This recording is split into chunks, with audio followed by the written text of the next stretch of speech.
avaliados a população inicial e a população final de plantas, que foi realizada através da contagem de 5 e 2 metros. A partir dessas duas variáveis, criou-se uma outra variável, que é a razão entre a população inicial e final, que nos serviu praticamente, então, para dizer quanto que da população inicial restou até a colheita da cultura. Também foi avaliado o índice de clorofila das folhas, sendo estas avaliações realizadas sempre um dia antes e um dia após cada manejo de fungicida, onde foram avaliadas 4 plantas por unidade experimental. Também foram avaliados o número de flores, que foram mensurados, que foram contabilizados durante, então, o estágio de pleno florescimento, R2. Essa avaliação também foi realizada em 4 plantas de cada unidade experimental. Também foi feita a coleta de 10 plantas por parcela, e essas plantas elas foram enviadas até o laboratório, então, na Unigi, para análise de tecido foliar. Na análise de tecido foliar, então, foram determinados a proteína do tecido, o teor de lipídios, teor de material mineral, a fibra em detergente ácido, a fibra em detergente neutro, as ligninas, os carboidratos, o fósforo, o potássio, o magnésio, o cálcio e o enxofre no tecido. Então, a colheita das unidades, a colheita de cada unidade dos tratamentos foi realizada no dia 27 de março de 2020, sendo essa colheita realizada de forma manual, onde foram coletadas, então, 10 plantas representativas de cada unidade experimental.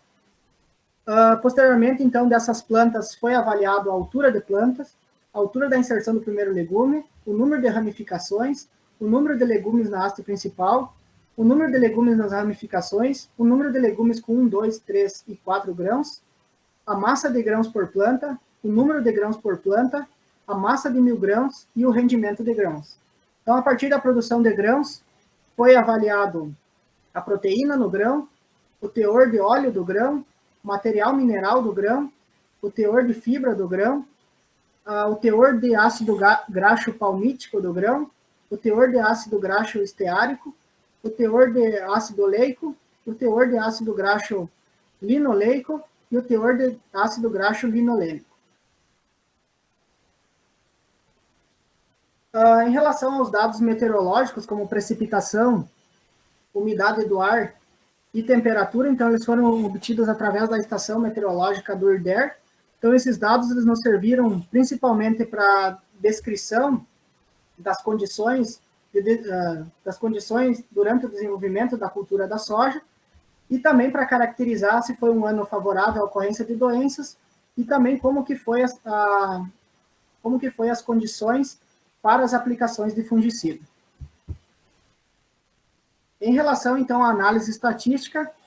os dados de temperatura, umidade relativa do ar, precipitação e índice de clorofila, eles foram submetidos aos efeitos médios. Já os dados obtidos, eles foram submetidos a pressuposições do modelo estatístico, normalidade, homogeneidade, independência e aditividade do modelo. Realizou-se, então, a análise de variância, 5% de probabilidade pelo teste F, para os efeitos de manejo de fungicida. As variáveis, então, que evidenciaram significância, elas foram desmembradas aos efeitos principais, através do agrupamento de média por Scott-Quinault. Para identificar, então, a tendência de associação entre os caracteres, determinou-se a correlação linear, 5% de probabilidade pelo teste T. Estimou-se também a distância euclidiana média e a matriz foi submetida ao agrupamento PGMA. Extraiu-se, então, autovalores e autovetores para os efeitos variáveis em manejo de fungicida e realizou, então, a análise dos componentes principais PyPlot. Então, o software utilizado, então, para rodar as análises foi o RStudio, sendo utilizado, então, os pacotes ggplot, Meton, Agricoline e XPDES. Então, entrando nos resultados e discussões, então, para iniciar, então, falando dos resultados, eu gostaria de iniciar com os dados meteorológicos. Então, aqui nós temos a umidade relativa do ar máxima e umidade mínima e as condições de precipitação. Então, inicialmente, eu gostaria de falar, então, que foi um ano caracterizado com déficit hídrico, sim, pois você teve um total acumulado de precipitação apenas de 264 milímetros, sendo que durante o período reprodutivo foram, então, 187 milímetros, um valor considerado bem abaixo, então, da demanda da cultura, e fica em torno de 450 a 850 milímetros. Sendo que durante, então, a floração, essa demanda ainda é maior, tendo uma demanda diária, então, de 7 a 8 milímetros por dia. Normalmente, em condição de déficit hídrico, as plantas elas alteram algumas de suas características morfológicas e fisiológicas, como a redução do potencial hídrico foliar, qual o fechamento estomático, então, com isso você tem uma diminuição da taxa fotossintética e aceleração da senescência e abscisão de folhas. Todas essas mudanças elas vão impactar, então, diretamente no rendimento de grãos da cultura. Nesse outro gráfico aqui de dados meteorológicos, eu trago principalmente a temperatura máxima durante a condução do experimento, em verde. Em azul, nós temos a temperatura média, e em roxo, então, a temperatura mínima. E bem aqui embaixo, em pontuações vermelhas, nós temos, então, os períodos os momentos onde foi realizadas as aplicações de fungicida. Então, de modo geral, nós podemos observar que durante o período vegetativo a temperatura oscilou de 11 a 38 graus Celsius. Já no período reprodutivo, então, esses picos foram um pouco maiores, então, variando de 8 a 39 graus Celsius. Então, nós sabemos que a cultura da soja ela tem preferência por regiões onde as temperaturas oscilam de 20 a 30 graus Celsius, sendo que o ideal seria temperaturas entre 30 graus.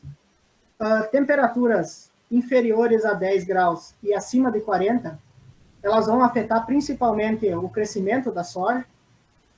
ainda mais quando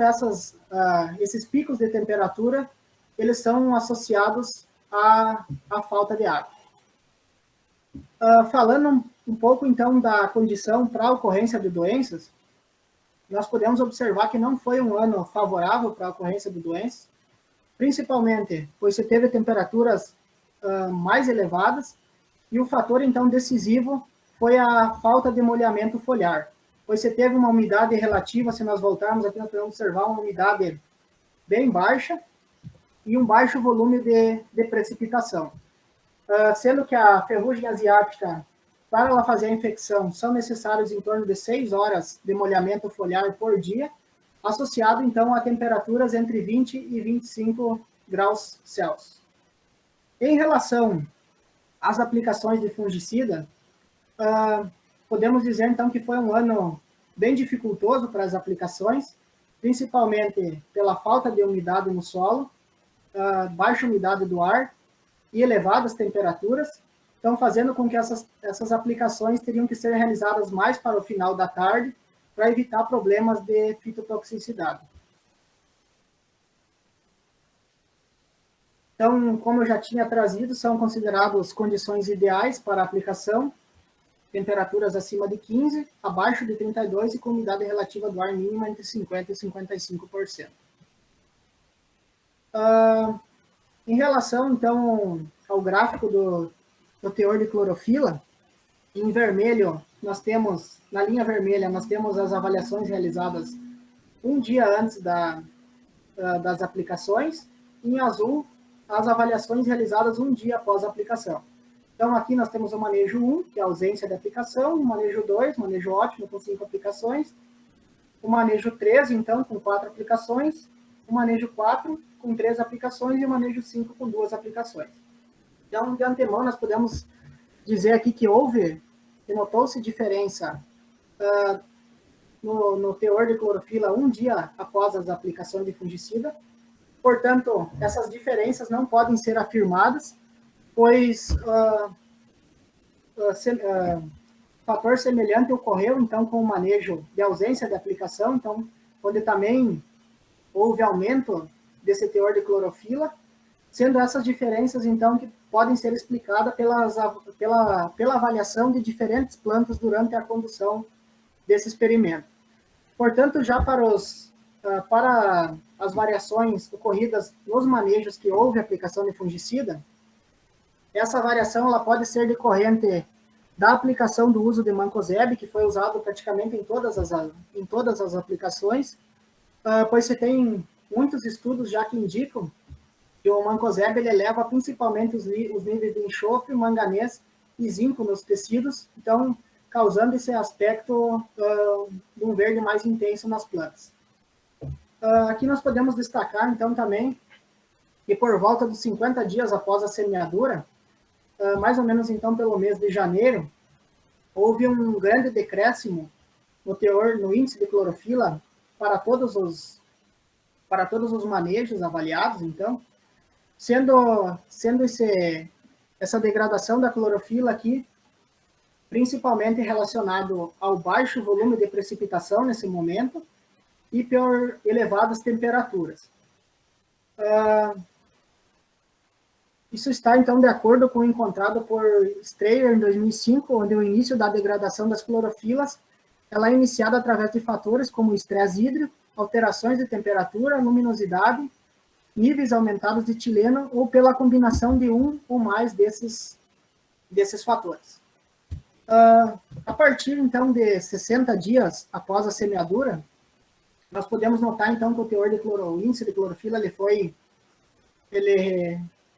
foi crescendo novamente, principalmente, então, por voltar às condições de precipitação nesse momento, e aí as temperaturas não tiveram picos tão elevados nesse momento. Também nós podemos destacar que o manejo 1 foi observado que esse, então, teve um acúmulo final de clorofila maior em relação aos outros. O índice de clorofila final para o manejo com ausência de aplicação de fungicida ele foi superior. Isso está, então, de acordo com o encontrado por Mococo em 2017, que constatou, então, que plantas submetidas à aplicação de fungicida, então, apresentariam menor teor de clorofila.